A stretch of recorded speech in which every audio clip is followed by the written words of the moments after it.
Welcome, Realm family, to another episode of Wrestling with the Realm podcast. I'm Brian, one half of the power and glory of wrestling podcasts. And on the other side, he is the Hercules to my Paul Roma. He's my guy, Will. Will, what are we talking about? Guys, we are finally getting around to our Night of Champions review. Thank you for being patient, me and Brian. We took we took a step away from the podcasting game for a little bit over the 4th of July Yep. break, and it was needed, but we are very, very excited to get back to it. And I don't know what we're better at, Brian. Well, I shouldn't say we, you, the podcasting game or Oh, the t-shirt game, guys. Look at these. Come on now. like Paul Roma, dude, we got you. I don't know if you're watching out there, if your podcast sees our podcast or something. Paul Roma, man, we got you, buddy. Power and Yes, glory, that's right. keeping it That's right. alive. Well, let's get into the Night of Champions review with the match that kicked it off. And this one had a big fight feel from the jump. And to have that opening the show is refreshing. And I want to give a shout out to the Saudi Arabian crowd, who I'm pretty sure I've criticized in the past for being a pretty dull crowd. Hmm. Not this night. They were on one. The entrances for these two, Cody Rhodes and Randy Orton, for the King of the Ring final were spectacular. Them singing along, making it feel like a concert was just so cool. It was an awesome feeling. So the tone for this match was great.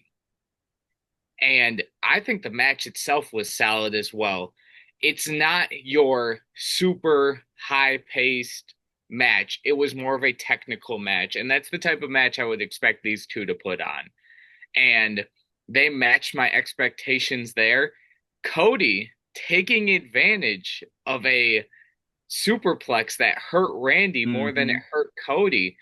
Cody's showing some heel tendencies here, Brian. Are we slowly working towards that Cody Lander turn? I mean, it's gonna come. It's just when you say slowly, slowly, they're like molasses in I January. know. Like they are just gonna take their time, which is fine. I feel like Mhm. that's the right way to do it. We don't need some big Cody turn right now. That I No. think all these little things eventually one day are going to pay off because we're going to be able to point back. Cody might be able to point back to him when that time comes. So I'm fine with that. Like I'm fine with him getting a little more edge. We said this way back when it was him and AJ Styles, and Yeah. we were talking about that. And then it kind of went away a little bit with the John Cena stuff, and now you're getting it back. And I think that that's a lot of fun for Cody because we know eventually it's going to go somewhere. But in the meantime, it works, especially with a guy like Randy Orton. Like this is the type of match uh, where I feel like he can start to do those little tendencies that we go, ooh, that's not like Cody because you're in the match with Randy, and I think it works with the two of them. Like they played so well off of each other, and just a great example of two guys telling a story in the ring. You mentioned the superplex. That was one of the things I wrote down. Hmm. They do the superplex early. Randy sells the back. We know that he's had problems with his back before. He does a great job of selling it, and that's a theme throughout the match. And I go, little stuff like that is how you tell a story in a match, and it doesn't have to be all the stuff that was going on building up to the match, but I mean in the ring, technically how you're telling a story where Randy Orton's going to hurt his back earlier, and like you said, it does more damage to him than Cody. And then Hmm. Cody's going to expose that and he's going to work on it. And then later, once you get the back, plus you get the ribs and the exposed turnbuckle, like all of that stuff starts to make sense. And I wrote a note and I told my wife because she kind of agreed. as that match was going on, because they did that superplex so early and Randy was selling it, there was a spot in the match where Wade Barrett sells the fact that Randy's back was hurt, but why he's performing the way he is, even though his back was hurt. Mhm. Saying that sometimes in these matches, the longer it goes, the more the adrenaline will kick in and the more you start to not feel that stuff. So, like, Wade Barrett was doing his job selling it also to give that element of believability to it. Because we see Randy take that big bump and he's holding his back, and you go, how is he doing anything else in the match? You have a commentator who's on top of it, who's helping tell the story. That's the kind of stuff I talk about all the time on here. Is and when they do that is what makes WWE so good, is when they have all those different elements hitting, and they were doing it right off the bat with this match. Yeah, I totally agree with you on that. Wade Barrett's just been Yeah. so stellar on commentary. And I have just a few more highlights of stuff I liked in this match. Hmm. And one thing I actually didn't. I love the in-ring storytelling of Randy Orton being hesitant to do the punt kick and just taking that extra second that ends up costing him. I loved the RKO off the disaster kick. I don't care how many times I see it. The RKO from out of nowhere is Hmm. classic. It's why I love, and I think many of us love Randy Orton. Something I didn't like, I didn't necessarily love the end of the match with the chair spot. Mm. I think the the little hesitation from Randy is enough to end the match right there.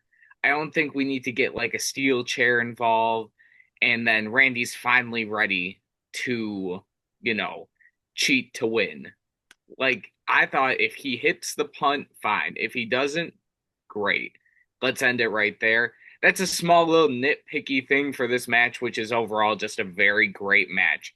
And, if it ends right here, I'd be a little disappointed. But knowing this is just a building block for the beginning of their feud, that makes me feel a little better with the end of the match. And I don't know, especially with the lack of hesitation from Cody to capitalize on all the mistakes Randy made. It makes me think who is going to turn heel in this feud because one of them has to do it. You would imagine. Yeah, my guess would be it's going to be Randy. Yeah. And I like the chair spot because it showed some psychology that Randy Orton was using. That his whole plan was to get the chair into the ring to distract the referee, so they got to clear the Mhm. chair out so he can go remove the turnbuckle pad. So I like that he was using that as a distraction for something else, because he's not just going to bring the chair in and hit him with the chair. He's going to lose the match. Yeah. Like, there's no title on the line for this, so if you lose by disqualification, you're losing the match. So he's not dumb enough to do that. So he's going to be a little bit more dirty and underhanded about it. So I like that. I thought that that was a fun little spot, but I hear your nitpick on that. I think Cornette might have had an issue with that too. Um, I get what you're saying, but I like the psychology of it. Yeah.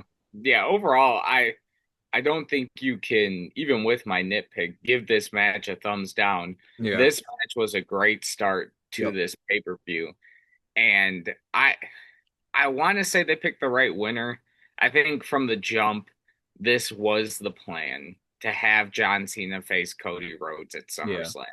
I think even in our WrestleMania review, somewhere in there, I think one of us probably said it too. Yeah, I'm You could see sure. this from miles and miles away that this was always the plan. And even though there are some conflicting reports that the end game for Cody is not the world title, it is a match with Dwayne at WrestleMania, and Dwayne's going to come back at SummerSlam and reveal a new member. That's the report, a new member to help John Cena win his championship and keep number 17. So who knows? I don't believe that. I think Cody gets the belt back at SummerSlam and we are going to move on to probably a continued version of Cody Rhodes versus Randy Orton for the belt this time, but only time will tell with that. If Dwayne shows back up at SummerSlam, I can promise you guys right now, you're getting a SummerSlam review and you're getting a whole show on Dwayne because Yeah. it's going to be something. And I kind of hope they do it. I don't because I really just want him to go away and not come back because of what he did last year at Mania. But I also want to see him show up just so he can feel the reaction that everybody's kind of him and they're kind of done. So I'm torn. Either way, it's going to be exciting. If he comes back, we're coming on regardless, and That's right. it's gonna be a lot of fun because we're gonna We'll have a we'll lot be to here say. regardless, Oh guys, no yeah, matter what happens. But let's move on to our next match. This one, match of the I night. yeah, I had the same Do note. you really? You got the same note? Yeah, I Okay, love good. this match Yeah, me so too. much. Rhea Ripley versus Raquel Rodriguez. The only point that I have in this match that I did not like is they had a nice little vignette that showed the history between these two. I Yep. wish that was more, and this is not on either one of them. I don't even blame it on the booking necessarily. I think it's just we have crammed too many PLEs into too short of time because they're making a sick amount of money. Why wouldn't Yeah. you? But sometimes the storylines they suffer. I wish we could have told a storyline of the history between these two because there is real hatred dating back to NXT. And although we got it in the vignette, I wish we got it more on Raw. So I don't know, but they made up for it in this match. Mm-hmm. This match was phenomenal. Rhea Ripley versus Raquel Rodriguez in a what they call it, a Riyadh Boulevard street fight, Yes. and it was fantastic. Yes. I want to give a shout out to Raquel Rodriguez. She was amazing in Yep. this match. And you expect that from Rhea, the amazingness and the great in-ring work. But for Raquel to be able to match it, I Yep. I personally think there's some sort of singles push and there's a place for Raquel in the main event scene. And because she went toe to toe with Rhea Ripley, and this match was phenomenal. My favorite spot by far was that awesome katana bomb through the top Yep. part of the announce table into the ring announcer area. It was just gross. I not many things in a match get the ooh out of Mm-hmm. me, and that one for sure did. Rhea had an awesome rip tide off of a table, which was God, you guys just didn't want them to get hurt the whole time. I'm just like, oh, don't fall. It's like, yeah, that was crazy. That was oh, a crazy spot too. And for Raquel to take a, I mean, Raquel is tall. For her to take yeah. a top rope riptide was crazy. And of course, you have the interference from Roxanne Perez during the middle of the match. She gets trash canned, which Awesome. I thought was awesome.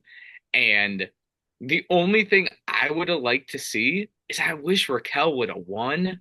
But now knowing that Rhea Ripley is going to go face Io Sky at Evolution 2 this weekend, it makes perfect sense why she won. You can't have her take a loss unless she is going to continue a feud with Raquel.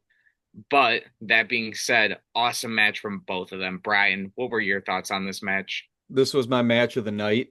This is one of, I can't believe I'm going to say this. This is one of my favorite matches since WrestleMania, I That's would not say. crazy. That's Like not it, crazy. my notes, like you almost have, like, you must have stolen my notebook. I have great video package for this match. And for somebody who I didn't know them going through NXT, so with me coming in where I am and getting that video package, it was exactly what I needed. It was Hmm. one of the better video packages. Like we would talk about WrestleMania 6 did such Yeah. a great job with that, that this one I had to make the note because it's telling us a story. We know that this little feud, it's not little, but for this match, the build up to this match in particular was very quick I Yeah. felt like this match, the video package, everything about this match exceeded an expectation that they had for it. The video set it up so well. My wife was engaged with it because they're literally telling you the story of these two. I had a nitpick that I was like, they both look great, but I wish they both weren't wearing black Okay. because it That's was fair. so similar. And then my wife says maybe that's on purpose. They just showed us in the video package how similar their path has been. Maybe there's supposed to be some sort of symbolism in that their attire was almost exactly the same. And I thought that that was a cool little headcanon that she came up with because even if that's not what they intended, she literally picked something up like that I go, it makes sense. It makes that match feel a little bit more personal for them if I Yeah. look at it that way. So something that I had as a nitpick got turned around. I was convinced quite quickly by my wife. I loved Rhea Ripley doing the Andre the Giant rope spot. She gets caught in the ropes. Yeah, I I thought like that. that was my favorite spot of the match because it looks so great. Uh, I have a note that says, "Look how far Raquel has come," Yeah. and that's not an overstatement. I think that's still an understatement. And I feel like, and I can't believe I'm going to say this, that once I started seeing her turn the corner of things that I was noticing in the ring and the quality that she was doing as a singles was that match with her and Lyra Valkyria. I can't remember if it was Yeah. It a was tag no. match first before they had their singles, but there was spots in them in both of those matches that they had that they were doing stuff that looked great. There was a spot that those two, Lyra and Raquel, do really well. It's uh Lyra's coming off the top rope and Raquel just gives her a stiff boot and it looks great every time those two do it.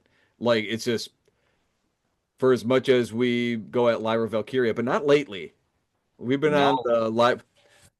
Woo! I'll throw it up for Lyra Valkyria again. Love Um, it.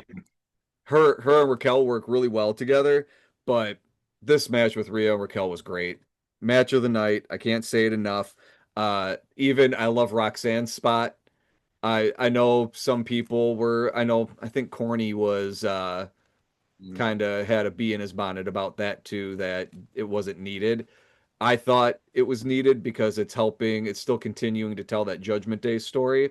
You have Yeah. to have Roxanne there. I love that she gets garbage canned by Rhea Ripley. I That was know. awesome.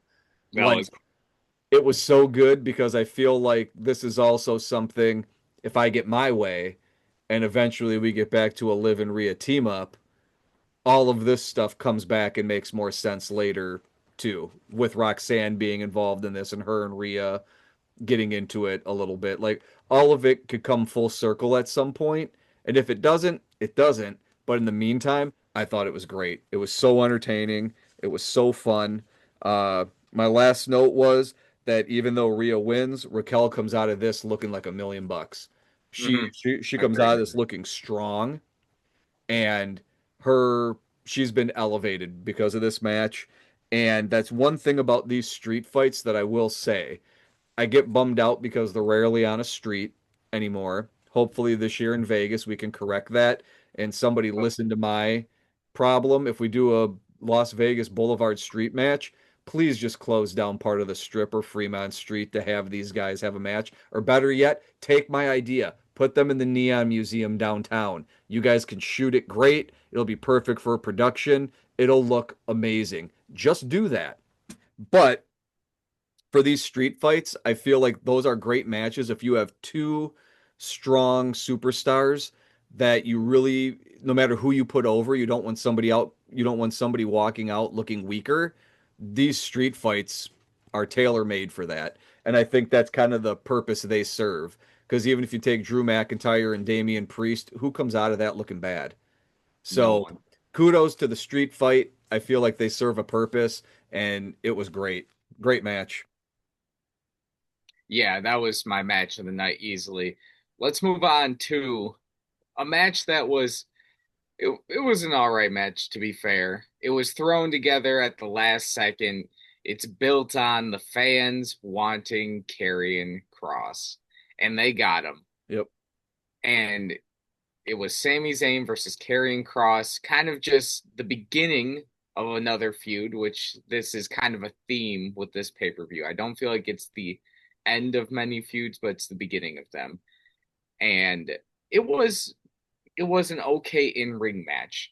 I don't think people quite understand what they're getting with Karrion Kross. They want him because he went very viral over Mm-hmm. WrestleMania weekend, and he is a phenomenal in-ring storyteller.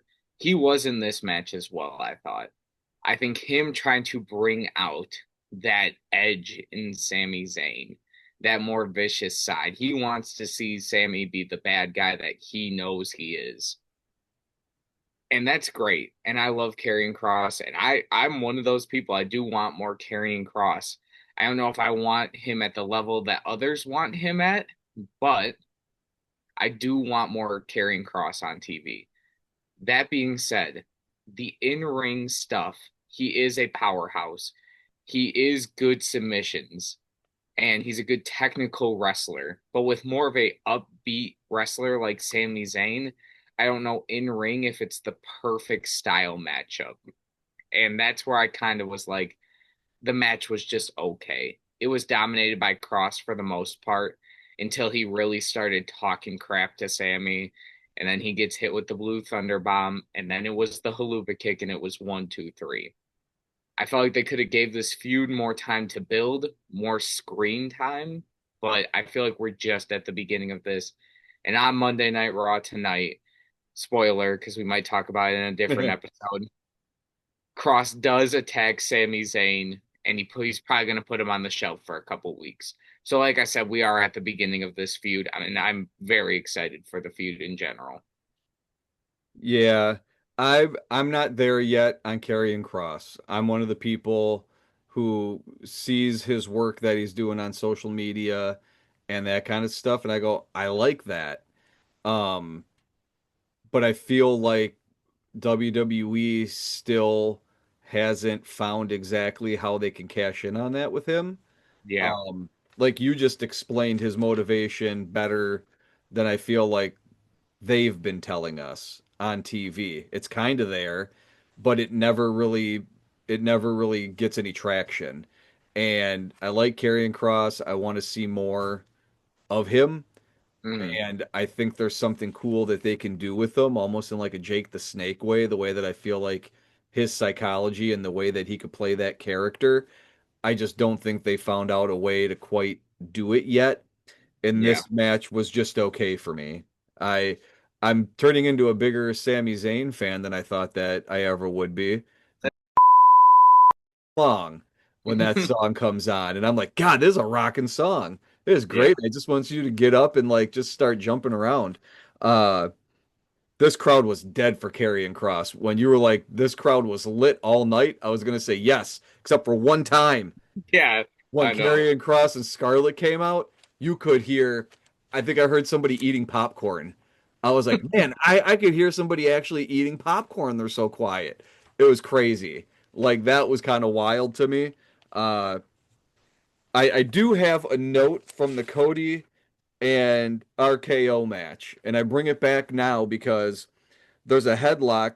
Cody has a headlock on Randy, and I go, man, I miss them checking the arm 3 times. You know, I brought it up before. I love when they check the Oh, that, arm three yeah, me too. times. We get to Karrion Cross and Sami Zayn. They check the arm, and I was like, yes, I love it. I'm so back with this match now because they checked the arm. It was a complaint I had in match one. By match three, they're giving me what I wanted. So I was happy. I still thought the match was so. I'm excited to see where they go with this story, but they checked that arm, so that checks a box for me. I was happy. Yeah, hey, at the end of the day, people got what they wanted. WWE made the fans happy. And although the reaction was a bit quiet, tonight on Raw, they were Yeah. loud for Karrion Cross, extremely Yep. loud. And But shoot, that crowd on Raw tonight was battling this crowd. They got hyped for Oldberg. That's crazy, man. How I don't know how you can get hyped for Goldberg. I'm sorry. I'm sorry. I'm just that's not me. Oh, I That is can't wait not for me. Gunther to squash him. Yeah, I know. Oh, it's gonna be I hope so it's like satisfying. one power bomb and he's Oh done. man. It's He's gonna done. it's gonna turn into a pile of gold dust. See what I Wow. did? I see it. Yeah, there was a joke or a pun there somewhere, and I couldn't quite make it work. I just wanted to kind of see everybody. The joke is that Goldberg is so old that if he gets one power bomb from Gunther, he's just going to turn into a pile of dust. Like if somebody snapped Larry King's suspenders, he would just turn into a ghost. Oh, that's good. That's too Yeah. good. Let's move on to a match. Hey, this match was if this wasn't if Raquel and Rhea were not my match of the night, this might have been my match of the night right here. And that is Solo Sikoa defeating Jacob Fatu to capture his first singles championship on the main roster. This match was good from an in-ring Yep. standpoint all the way to the end, to the shenanigans and the ref bump and the craziness that followed. I love this match. Jacob Fatu in ring. I don't know if there's many people on the main roster that match up to him. Some of the moonsault, the he hit Solo with a pop up Samoan drop. Yes. Solo Sikoa is not a small dude. He is not. He is No. a strong guy. And for Jacob to get him in the air and hit him with that Samoan drop is ridiculous. Another point I have, Jacob Fatu throws a nice super kick. Yeah. He does. Yeah. It is up there with some of my fit like a Dolph Ziggler's super kick or a Shawn Michaels super kick. It just hits different. So I am, hey, the end game is Jacob to get this US title back and for him to get a face push like no other because he is Hmm. also over, over like crazy. He is over like Rover. He Uh, is, he is. uh, And yeah. I I love this match and the big thing is Hikuleo debuts on the main roster to help Solo win. And also, my goat, my goat, Tonga Loa is back. If you don't know about the lore behind Tonga Loa and how bad this man will mess up the most basic thing, I got nervous. They made him do way too much in his return. He got Jacob, and I was like, what is he going for right here? Because he hooked him for basically a reverse crossroads on the top rope. And I'm like, he's going to mess this up. Yep. He's going to mess this up. He hits it. He does it well. And I'll say this Solo Sikoa is at his best when he has an interesting faction around him. And this is the best version of Solo Sikoa right now. I don't know if he can elevate off of this. We will see. This feud is continuing. I think it's absurd he lost on SmackDown and took the pin. That's crazy. Right after he wins the title. Hmm. That's a bit of a side note, but I thought that was crazy. And I'm excited to see what Solo does with the US title. I just hope he's booked strongly and this new bloodline is booked strongly and they just don't lose to Jacob and Jimmy and potentially Tama Tonga, who was not there. He was not a part of this new bloodline. Brian, there's so many there's so many Samoans, so many Bloodline 1.0, 2.0, 3.0. What did you think of this match? What do you think about Solo's? I don't know. Are they even the Timu Bloodline at this point? I think they're the Wish Yeah, bloodline. Like, is that they, lower than Timu? I think Like, I don't so. want to talk about Timu. I think I mean, Yeah. you know, I know Stevie D uses them, but I don't know. I'll have to ask him what's lower than Timu. Uh, I liked the match. I Mhm. thought it was good. It was entertaining. You're right. Jacob Fatu is over like Rover. I like this version of Solo Sokoa because I feel like he's in on the joke a little bit now. Mhm. Like he's getting a little bit heavy with the comedy, and it works. It works for him. Like him trying to be the serious new leader of the bloodline never really worked. So now him putting a little bit of the comedy on it, we're all in on the joke now. Now we're laughing with him instead of at him, and that works for him. Uh, you guys, I literally said to Will this morning, "Hey, is Tonga Loa the one who can't wrestle? He's the one who botches everything, right?" And Will's like, "Yes, but this man has his own following. He's so bad. He has his own Yeah. following for things." I'm like, "He's the guy that botched the low blow. Hmm. Everybody go watch his Japan stuff. It is Oh, comically yeah. bad. Like, I don't know what's going on, but I wrote my note. I got a note. Tonga Loa is back. Yippee! And Yeah. then I got another one. And not Tamatonga. Yippee! Because what did you say this guy's name is? Tolly Tonga or Tall, Talatanga or whatever. Talatonga? Yeah, there's so many Tongans, and hey, Okay. it's not a bad thing. They Okay. they are peak wrestling right now, especially my guy Tonga Loa. Yeah, please go watch. Maybe I'll send Brian the video I'm speaking of just it's like a minute of straight Tonga Loa botches, and it is hilarious.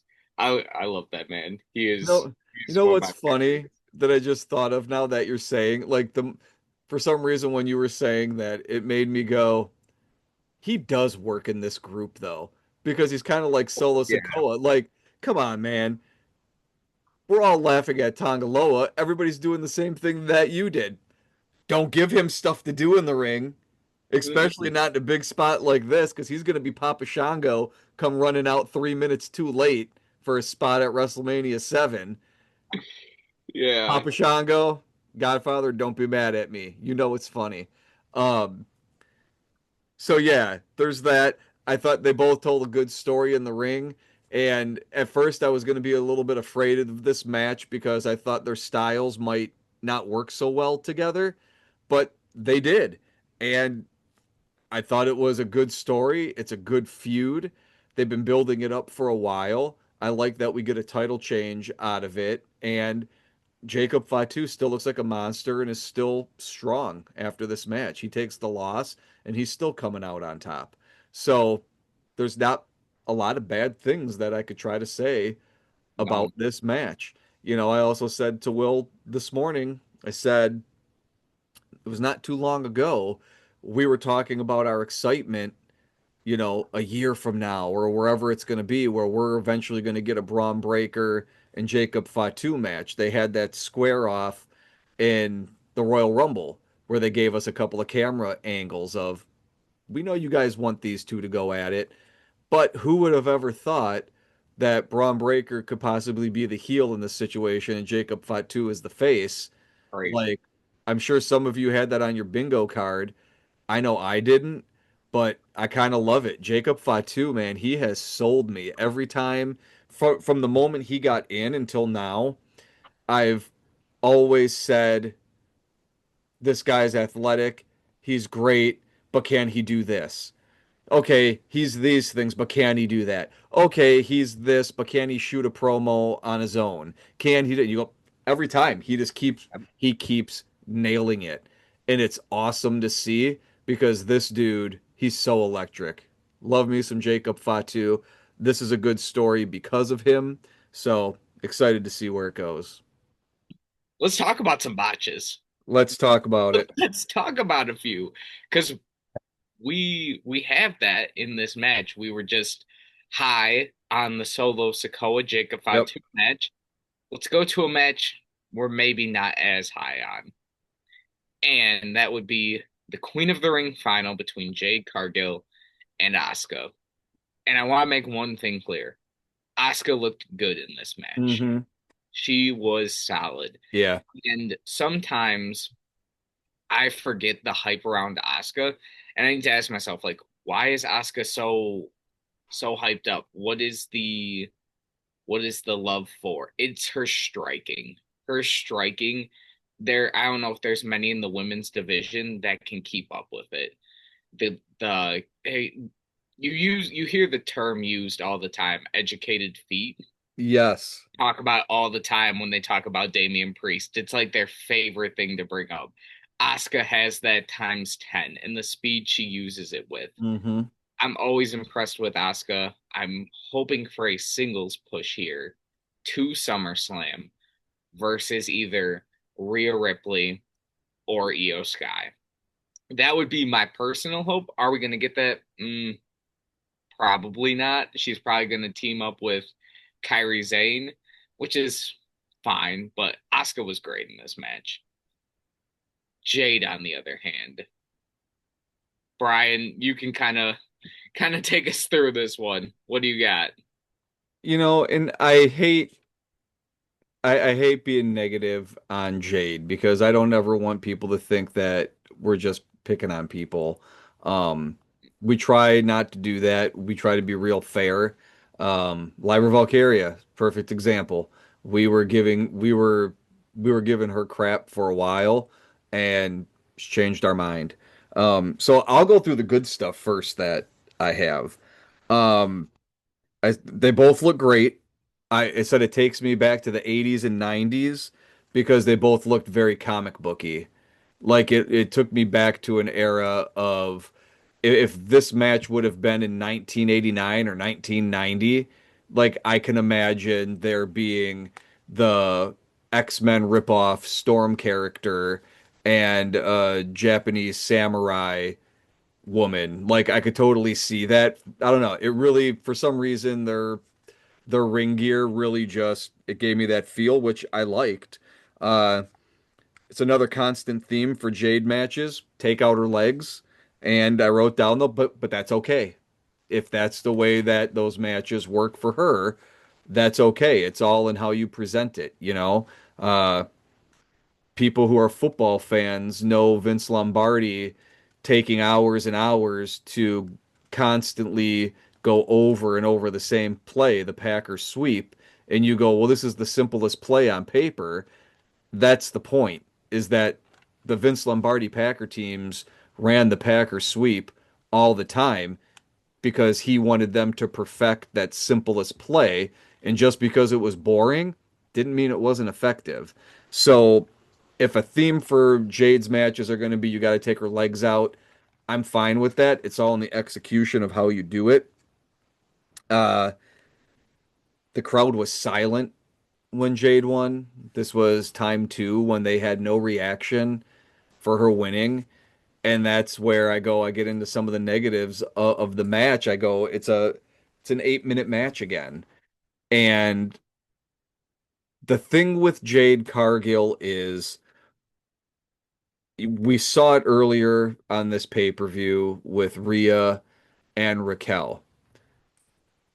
Wrestlers get put into certain categories. You have your high flyers, you have your power people, you have your tag team specialists. Jade Cargill goes into that power category. Earlier on this pay-per-view, we had two other people who are in that same category as her. You have Raquel and you have Rhea, and they were both substantially better at doing the power things that Jade is supposed to be doing. And you go, okay, but that's Rhea Ripley. That might not be fair. I go, okay, I go down to NXT and I go to Lash Legend. She's a power performer that she fits into that category. And I go, I will seek out a Lash Legend match to watch that. If she has a match, I want to watch it because she's really good in the ring now. She's gotten so much better over the last year and a half that I look forward to seeing her matches now, and she brings something else to it. So when it's Jade and we're watching the match, I know the whole time what I'm thinking. I'm going, I know Jade's going to win this match because Naomi has the Money in the Bank briefcase, and eventually we're going to get to a cash in after Jade wins the championship.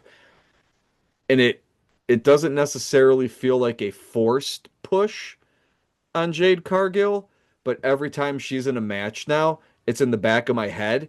and it creeps towards the front of my head. I was gonna say the longer the match goes on, but when it's a Jade Cargill match, 8 minutes is a longer match for her. And I feel bad because I don't want to be so negative about her, but she's plateauing. She's not getting to another level. Haven't seen it yet. So I get really, really nervous with this push because, like I just said, it's clear as day. You don't have Naomi win Money in the Bank and start pushing Jade if you don't want to have a blow off match between those two involving a championship and a Money in the Bank briefcase. I get nervous because once you commit to that, it's not like it used to be. You can't fire the Ultimate Warrior and then throw Mr. Perfect in his spot to be an Ultimate Maniac with Macho Man. Oh, yeah.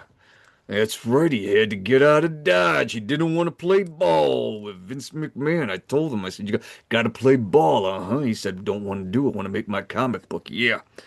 Um, so with Jade, it feels forced, and I hate that. I hate that for her because it's a lot of pressure on her to have to come out on top and to be able to perform at a level that we all expect if she's put into that spot. And I hate thinking that she still might not be ready for that. So I get nervous at where we're going because at any moment she's going to get pushed off a loading dock onto another car and be injured and be gone for a few months if something happens. So to be continued with what happens with Jade. We kind of know where this is going to go, but boy, she makes me nervous. I'm just not seeing her get to another level, and everybody else is who's in that same category as her. And I think that's why it disappoints me because I want to be blown away, and I'm still not blown away by her. She's still fitting into the Ultimate Warrior category instead of getting to a Rhea Ripley category or even a Raquel Rodriguez category now, and it took Raquel time to get there. So there's still time. But the difference is they weren't pushing Raquel this way. So Yeah. so yeah, I hate being that negative, but I was just as silent as the crowd was. Well, I thought that was pretty. I thought that was tame. Oh, I thought you could go at her. You were gonna go at her a little more, but you're honestly, welcome, Jade. yeah, yeah, I guess. Um, yeah, she's just been just quick matches all the time. A world champion's got to be able to go 25 minutes Yep. night one or night two of SummerSlam. And I don't see that yet. I thought her pin attempt at the end. I don't know if anyone noticed that one. Yeah, I social media was all over it. She did not have her down. She did not have her down. She pinned her so far back that her shoulders went up. It's just those little things like it that. is. The main event scene, like Monday Night Raw, Friday Night SmackDown, you can get away with that. You can get away with Yeah. that. But you are the act before the closing act. So you got to be on point because people are getting ready to watch the main event. Yeah. Even if they're Yeah. not tuning in for the whole pay-per-view, they're at least tuning in to the match before the main event. So Yep. I don't know. There's still time. Like you said, there's still plenty of time for Jade Cargill to improve. But that being said, let's move on to the main event. Bet. One thing before, did you notice when they did the SummerSlam ad before the main event, talking about New Jersey, which by the way, doesn't that suck for Liv? It was going to be at New Jersey, it was going to be home crowd. Now no Liv. That sucks. You know what, everybody, because it's expected from me, but I told Will this today too. We were talking about the lineup for Raw tonight, and I looked at him and I said, Raw is going to be a lot less fun without Liv Morgan on it. You're not going to realize all those little bits with the Judgment Day that got peppered throughout the show that really broke up everything else. We're gonna miss that. So Yeah, yeah, yeah. get better fast, Liv. But That's point. Uh, Before when they were showing that ad for SummerSlam, did you see one of the events that they were promoting for that Yeah, weekend? yeah. Hinchcliffe's back. They brought him back. What in the world? I noticed they're not having the roast of SummerSlam, but they are having SummerSlam late night with Tony Hinchcliffe. This is interesting to me because I go, somebody said there is a market for comedy going with this product. Maybe not a roast. Is there some way that we can get Tony Hinchcliffe back, maybe get wrestlers on there, and just have more of a late night forum kind of talk show instead of having the roast component to it? Because that was the problem. Like the actual roasting part is where a lot of the issues seem to arise from. You know, you had all the stuff with Nia Jax, you had Charlotte not being happy with her, you had people getting feelings hurt. Um, so it's interesting to me that they did not abandon the idea. They're just tweaking it a little bit to kind of get it where they want it to be. Roast was a little bit too much on the level. We need to bring it down with the comedy. So they're going to do the late night thing. So that being said, if Tony Hinchcliffe is doing late night of WrestleMania in Vegas this year, I will be there again to report on how it goes. Now, back to our regularly scheduled pay-per-view. Will, take us away. I love that you had to bring that up because that Oh, hell yeah. I thought of that when I saw it. I thought of you. I was like, oh my gosh, me and Brian do need to touch base Yeah, on we this. do. We were convinced it's not coming Yep. back. It's here. It's here. Yep. But yes, the main event. John Cena, CM Punk, at least most likely for the last time in the singles format. And this match, it is John Cena versus CM Punk, the greatest hits. It is everything you wanted in a John Cena CM Punk match, all the callbacks you could want. And you had what I liked is you had the reverse of it though. You had John Cena hit three attitude adjustments before Seth Rollins came out, Hmm. and CM Punk kicked out every time. This was a big complaint from wrestling fans in the 2010 through 2016 era. It was just, man, Cena kicks out of everything. And now you have Punk Hmm. doing it to Cena. And I just thought this match was shockingly good from the in ring standpoint. And then it gives you that almost Roman Reigns type main event feel that you kind of missed from him because he's not the champ anymore, obviously. And you have Seth Rollins' music hit, and you have Braun and Braun Security, which they're calling him. Awesome. It's a great callback to J&J Security for Seth Great. Rollins. And you have both of them come out. And what I find awesome and what they're starting to hint at is there's still a little bit of life in John Cena. There's still a little bit of love for Punk and the fans. And although he is still the bad guy, you can see him starting to turn. It starts here, and they team up and they take out Braun and Braun Security for a little bit. Then you have Sami Zayn come out, which I thought could have been LA Knight. Hmm. And you have Brian's favorite wrestler, Penta. Penta comes out. You got a Penta appearance in the main event, which I just thought was so. It was weird. It just felt like I don't know. Maybe people are so high on Penta and maybe we're not because that was like as main event gets. Because you have him come out and they take away Braun and Braun security, and you get to the end of the match with Cena having the belt in his hands, and he just kind of starts looking at the crowd. And that makes me think we are eventually going to get back to a point where we've discussed it.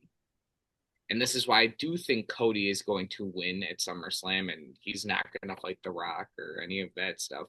Is you need to have John Cena become face again. Hmm. He has to, because you hear that crowd, and as much as they are shockingly pro Punk during the match, which it took some apologizing to get there and all of that, but you still have fans cheering for CM Punk, and they were over for his entrance, and they were singing his theme song. But there's always just going to be Cena rocks chants. Let's go Cena, Yep. Cena rocks. Now, not even Cena sucks anymore. And I don't know. That's the biggest part I struggle with on this retirement tour is nobody wants to boo him. Yep. Nobody wants to. It was a great moment, but what are the results? Now is the John Cena heel turn finally getting interesting? Yes, it is. I love the promos between these two to get to this point. This was a feud that a lot of people said, "Oh, it's going to be rushed. It's going to be rushed." But you have two amazing promos that get you to those points with the John Cena pipe bomb Yep. and what I want to say was a phenomenal promo from CM Punk. It was great. Yes, it was awesome. He came out as the Doctor of Thugonomics Punk Life and it was amazing. So I think this was the perfect cap to this amazing feud. These two have had fight forever energy ever since they first wrestled each other.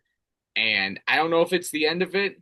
I'm not sure. It looks like Punk is kind of on a different direction, maybe leaning more towards the World Heavyweight Championship side of stuff. Who knows? But this was an amazing match and I loved it a lot. Brian, what did you think? Second best match of the night. This Okay. is John Cena's best match since he's been back. I think this has been his best feud since he's been back. And so a lot of credit to CM Punk because I feel like he matched the level of John Cena with the promos and made it believable. Two guys who do great promos, but it's amazing how when you have Dwayne in the ring with John Cena and John Cena is turning for The Rock, but not really for The Rock. That muddied the water so much, and it Yeah. just made everything so nebulous to what John Cena's motives were. And John Cena's been trying to right that ship ever since. And it's amazing that when he's not with Dwayne, but you put him with somebody like CM Punk, where it makes more sense. And I understand the heel turn more, John Cena's motivation because he has somebody to play off of who also feels so authentic. So kudos to both of those guys for selling this feud. Uh, I thought it was great. You're dead on with the possible face turn of how we're going to do this with John Cena. You know, for Darth Vader, it was his son Luke that brought him back to the good side. What is it going to be that's going to turn him? Is it going to be more Ron Killings being that Jiminy Cricket with muscles who's going to beat sense into Yeah, you? I hope that that continues to be part of that story I hope so. because we're seeing the chinks in John Cena's armor as much as he wants this he can't fight the good vibes. And it certainly doesn't help that fans do not want to boo him no matter what he does. Yeah. Uh, I love that he didn't use the belt. Again, these are those little things. You know, I've talked about this a gazillion times with Bret Hart and Roddy Piper. Those are in that match with the IC title when Roddy doesn't hit Bret with that belt and it sells the story that you're telling and it makes it more believable and gives it more dimension. And I thought that they did this picture perfect in this match where he doesn't use that belt, which he's been doing. You have him and Punk working together against Seth Rollins and crew. Um, and then they actually do the handshake and the hug, and then Cena makes the same face he did with Dwayne. And goes for the low blow, but Punk's anticipating that.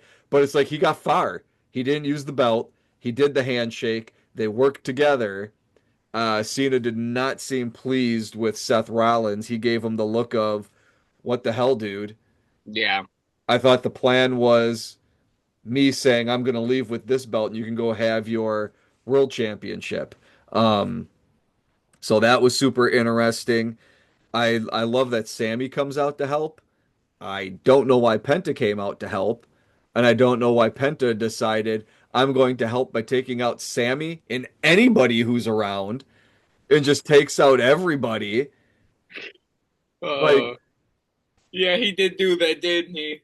That's you know, and if Penta wants to come down to rings to help people, bro, you got to speed it up. Either you got to do the and you got to be doing it fast, like you're doing some kind of crazy dance. that But was crazy.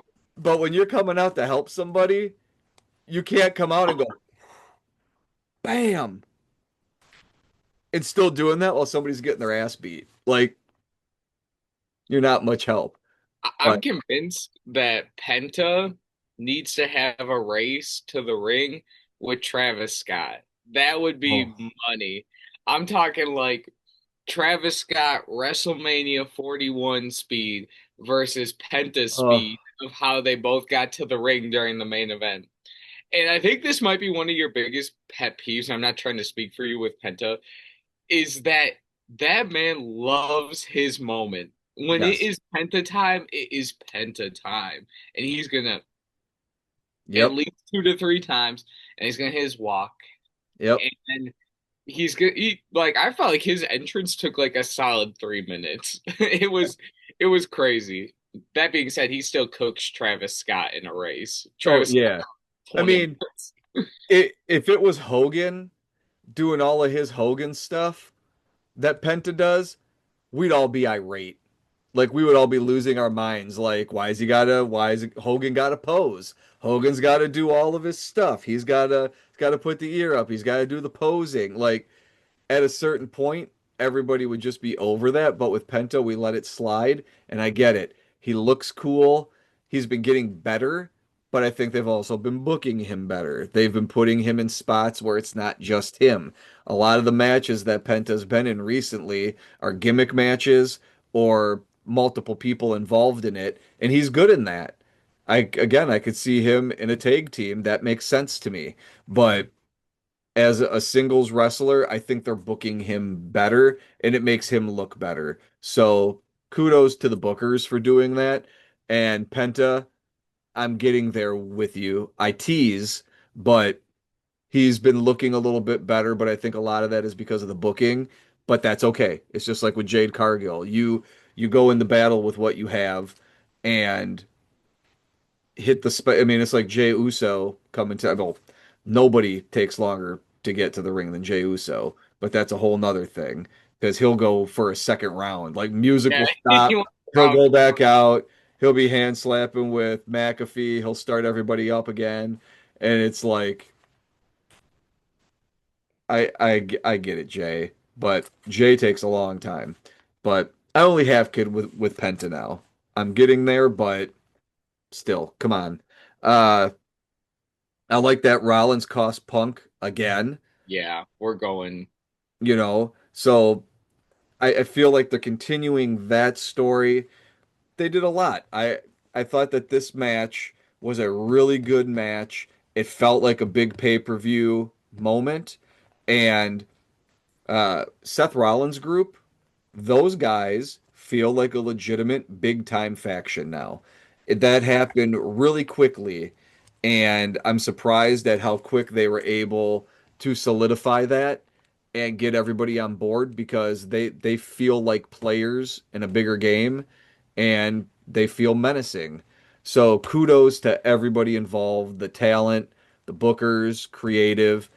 You guys have a winner with the Seth Rollins gang, um, because they feel like a real threat. They feel big time.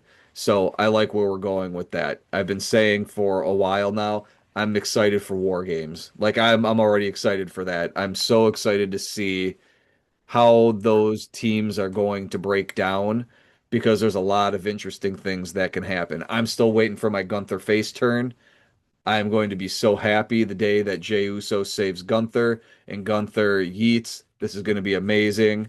I might be wrong. I hope I'm not wrong because it would be glorious. But Seth Rollins is cashing that in on Gunther. And all of a sudden Gunther is going to have a common enemy with a lot of other people. So I'm excited for that. So I'm excited for stuff that's on the horizon. I like this pay-per-view. I like this match. I like where they're taking these stories. Yeah, there's not many main events that tell a amazing in-ring story to a potential close of a Hall of Fame worthy feud. And they also advance storylines. Yeah, And that's what this match did. This match gets double thumbs up, and I think we're ready for the moment of truth. Brian, out of 10, what are we giving this pay-per-view? I'm gonna give it 7.75. Wow. It's so close to an 8. It was really entertaining. It was everybody like you said, the crowd was into it, except for those two times when they weren't, and then it stood out. But that's what kind of made it fun because it was uncomfortable. Um, so so sorry, Karrion Cross and Jade, but you guys This, were a memorable moment because you had the opposite of whatever a pop would be. You had vacuum emptiness of silence. Uh, so I thought the whole thing was fun. I thought the matches were good. I thought they continued stories. I mean, you can go from the top of the card. No surprise that Cody wins, but we're advancing a story with that. Um, you have Raquel and Rhea Ripley. Great match of the night. You advance Raquel, make her look strong. Rhea keeps doing her thing. Karrion Cross and Sammy, like you said, that's the start of a story. You Mhm. have the U.S. title picture now coming into focus with Jacob Fatu and Timu Bloodline. Like everything, you got Jade Cargill. We know where we're going with that with Naomi, who we've been very high on. This Naomi character has been really great with this heel turn. And then you have the John Cena and CM Punk, where you're giving us greatest hits and you're giving us nostalgia, but you're also telling the current story with these two guys and you're making it work. And you're still telling a Seth Rollins CM Punk story. Like they get Yeah, high marks all the way around for this thing because it is a great piece of storytelling. They had good video packages. Um, High marks. 7.75. I got a solid 8 for Oh, this. okay. It is high. Yep. Can't fault you. I feel like I tend to be more high than you. I don't know why that is. Maybe because I love wrestling so much that like I just have rose tinted glasses for all of it. So even like the bad moments are just like I find them funny. And I don't know, I love this pay-per-view. The Raquel and Rhea match is It was definitely a so match like good. we will go back and watch that. Hmm. Like that's a good match. Yeah. And you're not over exaggerating when you say that's one of the best matches since WrestleMania. Hmm. You're not lying. I think of the Raw match, Jey Uso versus Gunther, and like I think it's in that category of match. Yeah. The the CM and then another one, the CM Punk and John Cena Yeah. match Exactly. at tonight. And when you have two of those matches on this card, it's got to be at least an 8 for me. The only I was going to go 8.5, but I'm introducing something new on the WWR pay-per-view reviews. The Shockmaster moment of the Oh, and my Shockmaster moment of the night is why this pay-per-view will not get an 8.5. And that was Jade Cargill's promo after she won. It was terrible. It was terrible. She reminds me of Ronda Rousey in that oh, fact that you can't give her a mic after she just worked a match.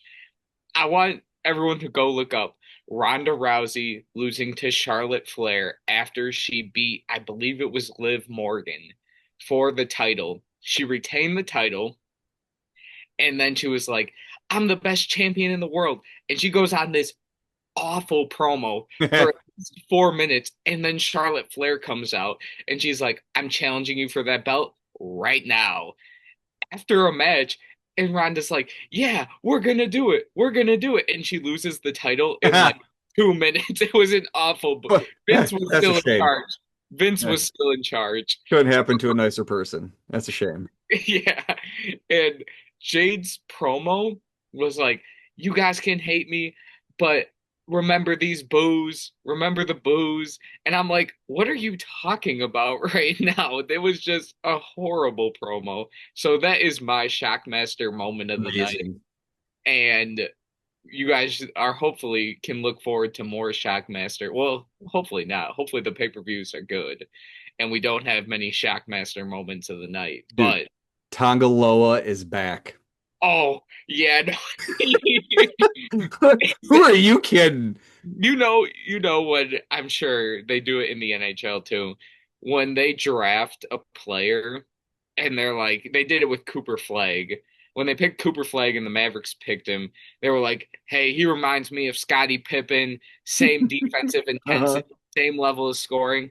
If they like drafted Tongaloa, they'd be like, his player comp is the Shockmaster, same level of botchery. Oh, That's kind of why I want to bring this on as a short little segment for our pay-per-view, sorry, PLE reviews and just to highlight some of the funny stuff that's happening in the world of professional wrestling. So, talking something, about that shock master, baby. You yeah. talking about Fred. You talking about Uncle Fred, the tugboat. Tugboat up in there. Talking about him being the shock method, baby, coming through that wall, tripping over that 2x4. Didn't know it was there. I told him, I said, Fred, baby, Fred, when you're going to go through that wall, you better watch out for that 2x4. He said to me, he said, Dream, I don't see no 2x4. And guess what happened? Shock method fell on right on that sparkly helmet. What were Crazy. they thinking with Love you, that? Uncle Fred. Big Uncle Fred. You a good man. Oh gosh, what were they thinking with that helmet, man? It's, Awesome. The voice. the glitter stormtrooper helmet is ridiculous, man. I love it. I You should gotta be love Shockmaster for professional wrestling. Halloween next year. Oh, that. Oh my gosh. I'll You come to got. work with a bedazzled Oh, yes. stormtrooper helmet. Yeah. Oh, man. Now you got me thinking. Now you got me I should thinking. walk around with like a piece of drywall that I'm crawling through. Oh man. Oh gosh, guys. We love doing this. We are happy to be back. That is wrapping it up here today with our Night of Champions review. Yeah, It was a great pay-per-view. We're it happy was. to be back. Be on the lookout. Two new shorts up on the TikTok.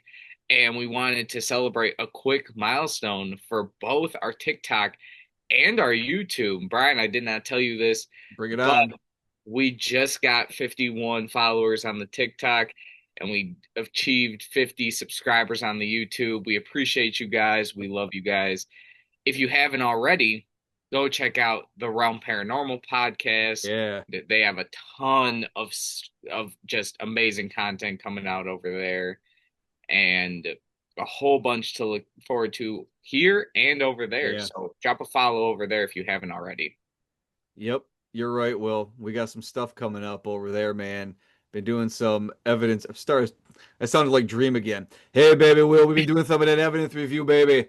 Sitting in front of that computer, looking at all them video clips, trying to find them ghosts and spooks all over the place. We're gonna find some, baby. Lots of voices in the night. It's scary stuff, baby. Yeah, yeah, it's good. It's good stuff. We'll have some good stuff coming out. So go check it out, guys. Yes, go check it out. And until next time, guys, I'm Will. That's hold up. That's my guy Brian. And until next time, guys, we love you. Peace. Peace out, guys.